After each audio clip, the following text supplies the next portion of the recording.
IMF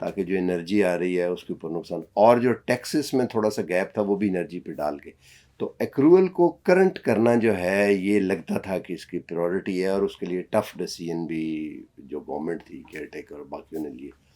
اس کے آگے اب اس سے گزارا نہیں چل سکتا، کیونکہ 25 کروڑ لوگ ہیں، کھانا پینا ہے، آمدنی. اب اکنامک ڈیسیژن لینے پڑیں گے. اس میں سب سے بڑی چیز جو ہے وہ ریونیو آنا چاہیے. جو میں کہہ رہا ہوں کہ مانیٹری سائڈ کو چھوڑ کے کہ ایکسٹرنل اکاؤنٹ میں تو جو کرنا تھا کچھ گزارا ہے، اب فسکل سائڈ کے اوپر آنا پڑے گا. ڈو یو تھنک کہ یہ گورنمنٹ اگلی کر پائے گی؟ میں 2 وجوہات سے کہہ رہا ہوں کر پائے گی. کیونکہ ابھی تک تو یہ جو انڈائریکٹ انرجی کے اوپر ٹیکسز ہیں یہ سپریڈ ہو گئے ہیں لوگوں کے اوپر 25 کروڑ کے اوپر.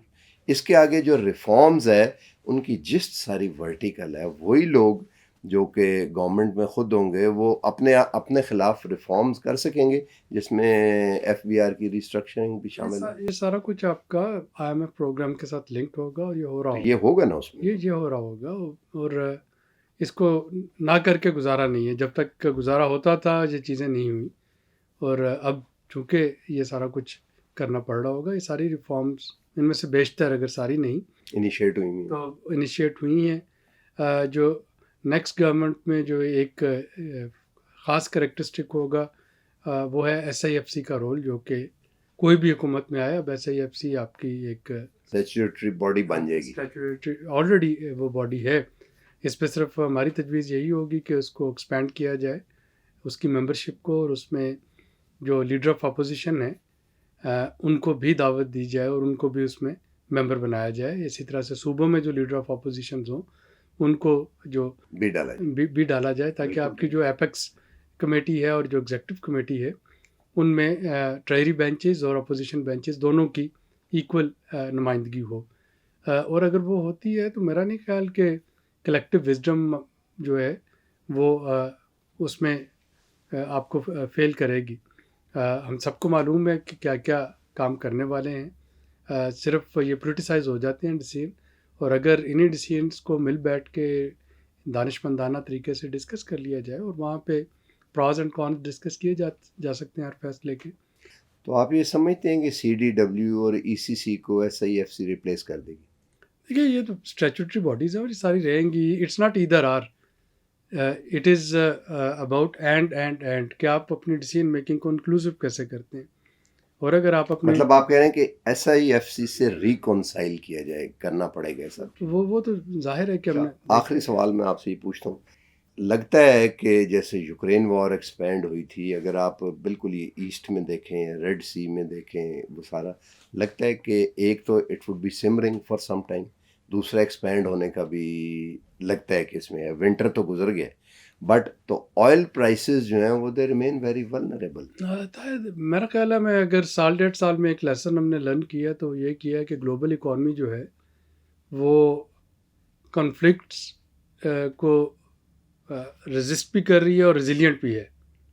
یعنی رشیا نے کہ یوکرین پہ اٹیک کے بعد رشین کلیپس کی باتیں ہو رہی تھی. رشیا جو ہے وہ اسی طریقے سے چل رہا ہے. یوکرین بالکل اس کے خاتمے کی باتیں ہو رہی تھی. اکنامکلی یوکرین جو ہے وہ بیٹھا ہوا ہے. انرجی پرائسز گئی تھی اوپر، لیکن انرجی پرائسز بھی بہتر ہو گئیں. کموڈٹی جو انٹرپشن آئی وہ بھی بہتر ہوگی. تو جو میں کہنا چاہ رہا ہوں کہ میرا خیال ہے جو گلوبل آپ کا اکنامک سسٹم ہے وہ ریزیلینٹ ہے. میں یہ کہہ رہا تھا یا انفلیشن نہیں ہو جائے گی؟ دیکھیے وہ تو بہت زیادہ کوئی بھی چیز ہو جو کہ اگر انرجی پرائسز جو ہیں گلوبل مارکیٹ میں خاص حد سے اوپر جاتی ہیں تو انفلیشن ہوگی. لیکن میں یہی تو کہہ رہا ہوں کہ میرا نہیں خیال کہ خاص حد سے اوپر جائیں گی. اچھا ٹھیک ہے. آخری چیز، اگر آپ کے پاس کوئی گلوب ہوتا اور کرسٹل دیکھ کے اس میں وہ کہ نہیں ہے، تو ظاہر ہے جو پیچھے ہم نے لکھا پڑا ہوتا ہے یا آبزرو کیا ہوتا ہے، کوئی ایک چیز، صرف ساری نہیں، 2-3 نہیں، آنے والی گورنمنٹ کو، چاہے وہ کولیشن ہو، چاہے وہ فریکچرڈ ہو، چاہے وہ ہنگ، واٹ ایور جو بھی ہو، ایک مشورہ اکنامک لینس سے دیکھ کے کیا ہو سکتا ہے؟ یہ پچھلے 2 سالوں میں اٹ کین بی آرگیوڈ کہ پاکستان کے بہت سے معاشی مسائل جو ہیں وہ سیاسی عدم استحکام سے جڑے ہوئے ہیں. ظاہر ہے. اور یہ جو الیکشنز ہیں اس کے بعد یہ جس طرح سے بھی یہ معاملہ سیٹل ہوتے ہیں، اس کے بعد جو بھی حکومت میں آئے اور جو بھی اپوزیشن بینچز پہ بیٹھے ان کو اکانومی کو تھوڑا سا وقت دینا چاہیے، تھوڑا سا وقت دینا چاہیے تاکہ یہ ایٹ لیسٹ جو ہمارے فنڈامنٹلز ہیں یہ اس قابل ہو سکیں کہ یہ مزید سیاسی عدم استحکام برداشت کر سکیں، ٹرف تاکہ مینٹین رہے. اگر اس کو ہم اکنامک فنڈامنٹلز کو مضبوط نہیں ہونے دیں گے تو خدا نخواستہ جو ایک کنٹینیوڈ پولیٹیکل انسٹیبلٹی ہے یہ بہت برے طریقے سے ہٹ کرے گی پاکستان کو، پاکستانی عوام کو، اور جو کانفیڈنس ہے انویسٹرز کا یا ملٹی لیٹرل کا یا بائی لیٹرل کا پاکستان پہ. اور میرا نہیں خیال کہ کوئی بھی محب وطن جو ہے وہ یہ چاہے گا. آپ کے جواب سے ایک چھوٹا سا یس و نو میں اگر آپ لگتا ہے کہ اسٹیبلٹی آ جائے گی. That depends on maturity level of our political leadership across spectrum. اچھا چلو ٹھیک ہے، کافی اس میں آ جاتا ہے. تو 2-3 کنکلوژن کوئکلی. ایک تو پولیٹیکل اسٹیبلٹی آنا جو ہے اس الیکشن کے نتیجے میں وہ بیسز ہے. دوسرا، اسٹیبلٹی کو اچیو کرنے کے لیے تمام اسٹیک ہولڈرز کو کوشش کرنی چاہیے، رفل ان ہونے کی نہیں بٹ کوآپریٹ کر کے، تاکہ ون ون ون ہو جائے. ون پاکستان ایٹ لیسٹ معیشت کے لیے معیشت کے لیے کوآپریٹ کرنا چاہیے. اور تیسری چیز اس میں جو اور وہ ثابت آئی ہے وہ یہ ہے کہ SIFC کو بھی کے رول کو ایکسپینڈ کرنا چاہیے تاکہ وہ سارے اسٹیک ہولڈر جن کے پاس مینڈیٹ ہے ان اینی فارم اپوزیشن یہ کرنے کے لیے، وہ ڈسیژن ہو کہ جب امپلیمنٹ ہو تو ان کی اونرشپ ہو، یعنی کہ نیشنل اونرشپ کے ساتھ اس کو آگے بڑھانا چاہیے. اگر یہ ہو جائے تو آئی تھنک کہ وہ جو ہم بچپن میں وین ڈائیگرامز میتھمیٹکس میں بناتے تھے نا، یونین اور انٹرسیکشن، تو وہ جو انٹرسیکشن کا ایک کنسنسس نتائج ہیں وہ پھر سامنے آ سکتے ہیں جس سے کام آگے چل سکتا ہے. آج تک کے لیے اتنا ہی، ملتے ہیں اگلے پروگرام میں. اللہ حافظ.